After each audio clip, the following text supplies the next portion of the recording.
هر روز داریم میبینیمشون توی نون، شیر یا میوه‌ای که میخوریم. اما واقعاً چقدر از داستانی که پشتشون هست خبر داریم؟ اگه بهت بگم پشت همین لقمه‌های ساده امپراتوری‌های پنهانی وجود دارن. مجموعه‌های انقدر عظیم که بعضی از استان‌های ایران در برابرشون مثل یه باغچه کوچیک به نظر میرسن. عملیات‌هایی که اونقدر دقیقاً که انگار توسط یک ارتش اداره میشن. امروز ما شما رو به قلب این امپراتوری‌های تامین غذا میبریم.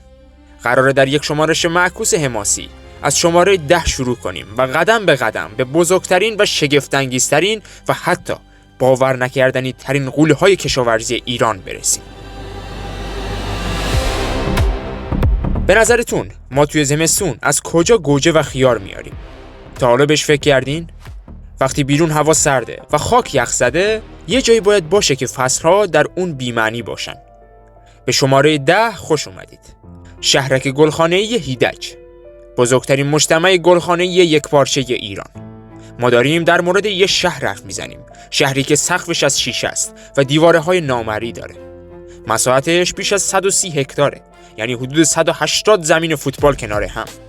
اما چیزی که اینجا رو شگفت‌انگیزتر میکنه فقط وسعتش نیست. این غول شیشه‌ای در جایی ساخته شده که با بحران شدید آب روبروه. پس چطور ممکنه؟ جواب یک کلمه است: تکنولوژی. اینجا خبری از خاک نیست. محصولات در سیستم هیدروپونیک رشد میکنن. هر قطره آب بارها و بارها بازیافت و استفاده میشه. مصرف آب تا 90% کمتر از کشاورزی معمولیه و این قدرت سیستم هیدروپونیک هستش. هیدج فقط یک گلخانه نیست، یک قلعه در برابر خشکسالیه. یک نیروگاه تولید غذا که در هر شرایطی میوه و سبزی رو به دست ما میرسونه و به بیش از 5 کشور همسایه هم صادرات داره. و میشه گفت که این گلخانه یک خط مقدم با جنگ کم آبیه.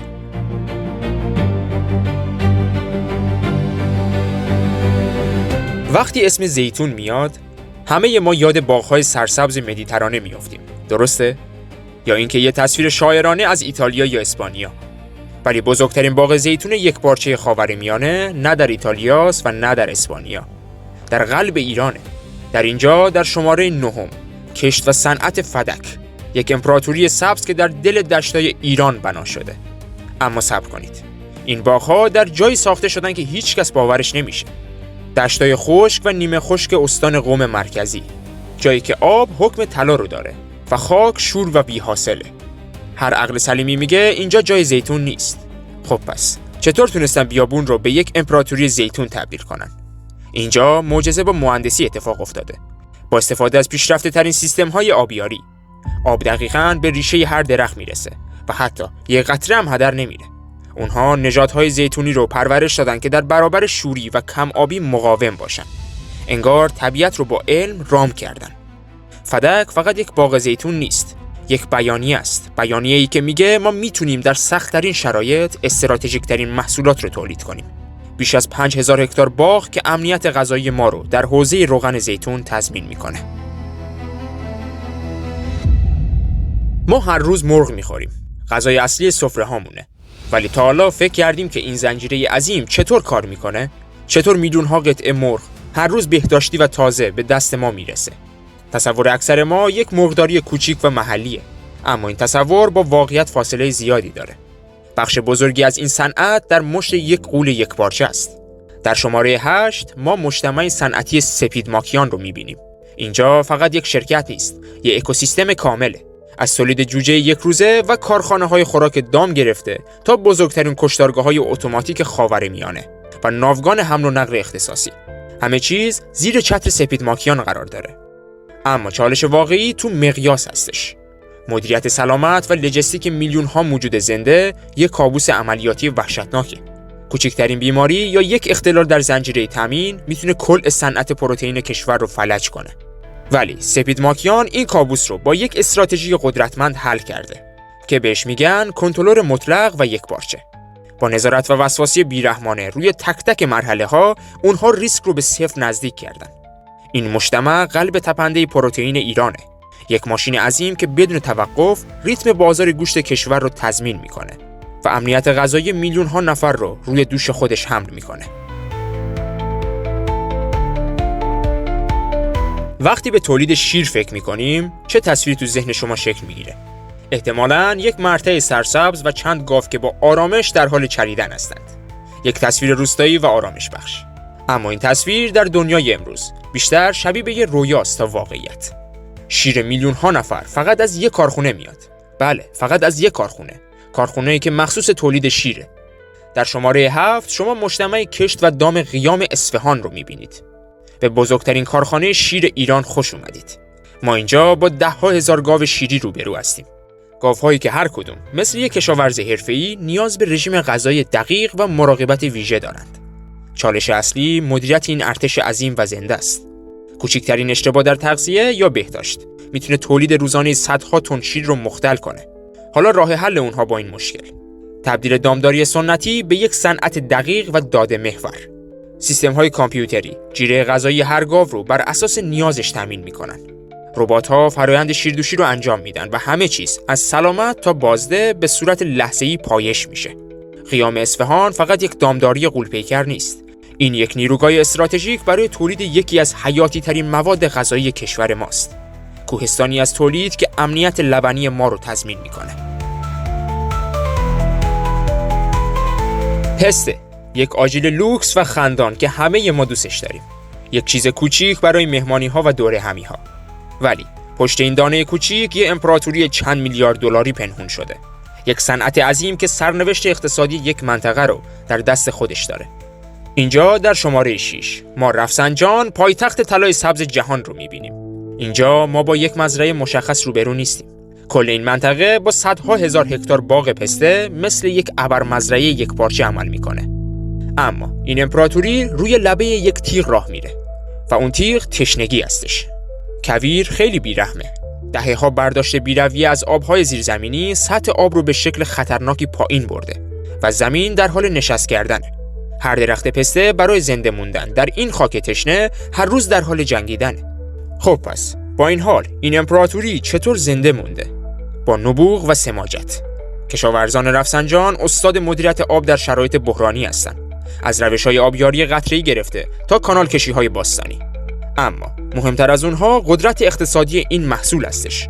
پسته ایران انقدر در بازار جهانی قدرتمنده که تونسته با وجود تمام این چالش‌ها همچنان یک امپراتوری سودآور باقی بمونه. رفسنجان فقط یک منطقه کشاورزی نیست، یک بانک مرکزی که دارای اون طلای سبزه، یک غول اقتصادی که نبض بازار جهان پسته رو در دست خودش داره. ولی متاسفانه بقای اون به هر قطره آب بستگی داره. ما ایرانی‌ها ملت شیرینی‌ها هستیم. از چای شیرین صبحانه تا شیرینی‌های عید. ولی تا حالا فکر کردین که این حجم از شکر از کجا میاد؟ اینجا در شماره 5 ما کشت و صنعت کارون رو خواهیم دید. در اینجا با یک مزرعه طرف نیستیم، با یک اقیانوس سبز مواجهیم. اقیانوسی که از نیشکر در خوزستان که تا جایی که چشم داره کار میکنه. اما چالش اصلی فقط کاشت 10,000 هکتار نیشکر نیست. چالش واقعی تبدیل این کوه عظیم از محصول خام به شکر خالصه، اونم در سریع ترین زمان ممکن. هر ساعت تأخیر یعنی افت کیفیت و ضررهای میلیونی. این کار یک مسابقه بیرحمانه با زمان هستش. و حالا راه حل کارون با این مشکل چی بوده؟ ساختن یک امپراتوری کاملا خودکفا. اونها فقط نیشکر نمی‌کارن، بلکه بزرگترین کارخانه‌های تولید شکر خاورمیانه را هم درست در کنار همین مزارع ساختن. در فصل برداشت ارتش دروگرهای غول‌پیکر به راه میافتند و کامیون‌ها شبانه روز محصول رو به کارخانه‌ها میرسونن. کشت و صنعت کارون یک مزرعه نیست، یک ماشین صنعتی عظیمه که با نبض رودخانه کارون میتپه. اینجا جاییه که خاک حاصلخیز و آب به شیرینی‌های استراتژیک برای سفره‌های ما تبدیل میشه. این یک کارخونه به وسعت یک شهره که امنیت یکی از حیاتی ترین کالاهای اساسی ایران رو تامین میکنه. ما وقتی به یک لیوان شیر نگاه میکنیم به گاوهایی فکر میکنیم که اون رو تولید کردن. ولی آیا تا به حال فکر کرده ایم که خود اون گاو از کجا اومده؟ چه کسی اون رو پرورش داده تا به یک ماشین زنده تولید شیر تبدیل بشه؟ اینجا در شماره 4 مجتمع تلیسه نمونه رو میبینیم. اسمی که شاید کمتر شنیده باشید، اما تأثیرش رو هر روز در زندگی خودت حس کرده باشی. اینجا یک دامداری معمولی نیست، بلکه اینجا کارخانه تولید مادرانه آینده است. یکی از بزرگترین مرکزهای پرورش تلیسه‌های شیری در ایران. چالش در اینجا یک چالش ژنتیکی و استراتژیکه. چطور میشه بهترین نژادها رو در مقیاس 10,000 رأس حفظ کرد و بهبود بخشید؟ این یک بازی بلند مدت و پرخطره. یک بیماری یا حتی یک اشتباه در برنامه اصلاح نژاد میتونه آینده کل صنعت لبنیات کشور رو برای سالها به عقب برونه. حالا راه حل اونها تبدیل دامداری به یک علم دقیق و بی‌نقص. اینجا بیشتر شبیه به یک آزمایشگاه ژنتیکیه تا یک مرتع. با استفاده پیشرفته ترین روش‌های اصلاح نژادی و پایش‌های کامپیوتری در حال طراحی و مهندسی نسل آینده گاوهای شیری در ایران هستند. هر تلیسه یک سرمایه‌گذاری ملیه که با وسواسی علمی مدیریت میشه. مجتمع تلیسه نمونه فقط شیر تولید نمیکنه. این مجتمع خود کارخانه‌های تولید شیر آینده رو میسازه. یک گاو صندوق ژنتیکی برای کشوره که امنیت و خودکفایی ما رو در صنعت لبنیات روز به روز به موفقیت و مراتع بزرگتر میرسونه. وقتی در راهروهای یک فروشگاه بزرگ قدم میزنی و سبد خریدت رو از میوه، گوشت، لبنیات و غلات پر میکنی، آیا تا به حال به این فکر کردی که این فراوانی و ثبات از کجا میاد؟ آیا همه اینها حاصل کار هزاران مزرعه کوچیک و پراکنده است؟ میشه گفت که فقط این نیست. بخش بزرگی از این امنیت توسط بازوهای قدرتمندی تضمین میشه که در سکوت مثل یک ارتش عمل میکنه. در شماره سوم کشت و صنعت شهید رجایی رو بررسی میکنیم. یک غوله کشاورزی که در دشت استراتژیک قزوین ریشه در خاک داره. اما چیزی که اینجا رو منحصر به فرد میکنه اینه که تخصص فقط در یک محصول نیست. اینجا یک سبد کامل از امنیت غذاییه. از هزاران هکتار گندم و جو تا باغ‌های وسیع میوه و حتی دامداری‌های صنعتی. چالش اصلیشون مدیریت همزمان این امپراتوری متنوع است. برای مثال این مثل اداره کردن چند کسب و کار عظیم به صورت همزمانه، جایی که هر بخش نیازها و ریسک‌های خودش رو داره و میشه گفت که راه حل اونها در خود همین تنوع نهفته بود. کشت و صنعت شهید رجایی یک سیستم فوق‌العاده تاب‌آوره. اگر یک محصول به خاطر شرایط آب و هوایی یا نوسان بازار آسیب ببینه، بخش‌های دیگه اونو جبران میکنن.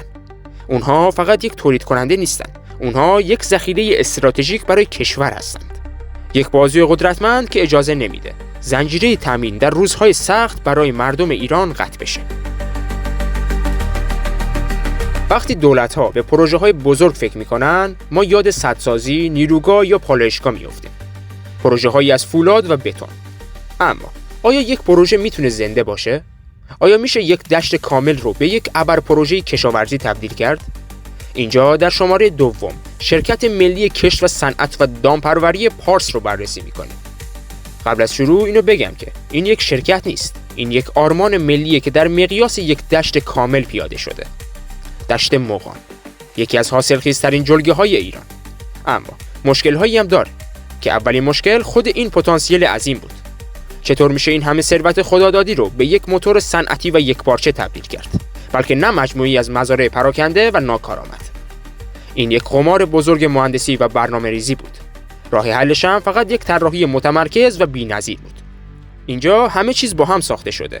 سدها، شبکه‌های آبیاری و مزارع غلات و باغات میوه و حتی دامداری‌های سنگین و کارخانه‌های فراوری. همگی مثل قطعات یک پازل غول‌پیکر در کنار هم قرار گرفتن. این شرکت زیرساخت رو نساخت که از اون فقط استفاده کنه. خود این شرکت تجسم فیزیکی زیرساخت بود. شرکت ملی پارس یک مزرعه در دشت مغان نیست.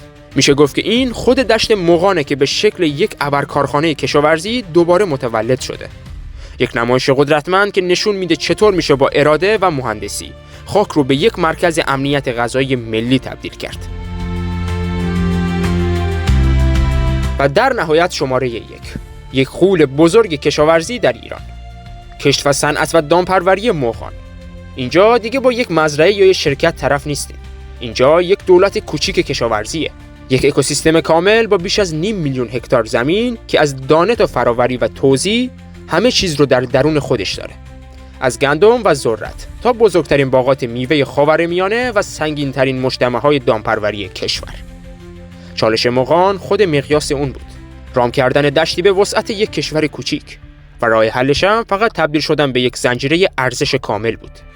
یک قلب تپنده که خون رو در رگ‌های امنیت غذایی ایران پمپاژ میکنه بدون اون که حتی لحظه‌ای به دنیای بیرون وابسته باشه. و حالا نوبت شماست. ما داستان هر کدوم از این امپراتوری ها رو فقط در چند جمله گفتیم. دوست دارین داستان کامل و ناگفته کدوم یکی رو در یک ویدیو اختصاصی به طور کامل ببینید؟ اگه میخواین قدرت مهندسی کشف و صنعت پارس رو ببینید یا تکنولوژی فضایی مجتمع تلیسه نمونه یا شاید هم امپراتوری زیتون در فدک، فقط کافیه شماره‌اش رو توی کامنت ها برامون بنویسید تا در پرطرفدارترین گزینه‌های ویدیوهای بعدی ما قرار بگیره. اگه شما هم به قدرت پنهان ایران و داستان‌های بزرگ ناگفته‌اش علاقه دارید، اینجا خونه شماست. با سابسکرایب کردن و لایک کردن این ویدیو به ما انرژی میدید تا عمیق‌تر جستجو کنیم و روایت‌های بزرگتری رو برای شما روی پرده بیاریم. ذهنتون رو برای ویدیوی بعدی آماده نگه دارید و تا اون موقع بدرود.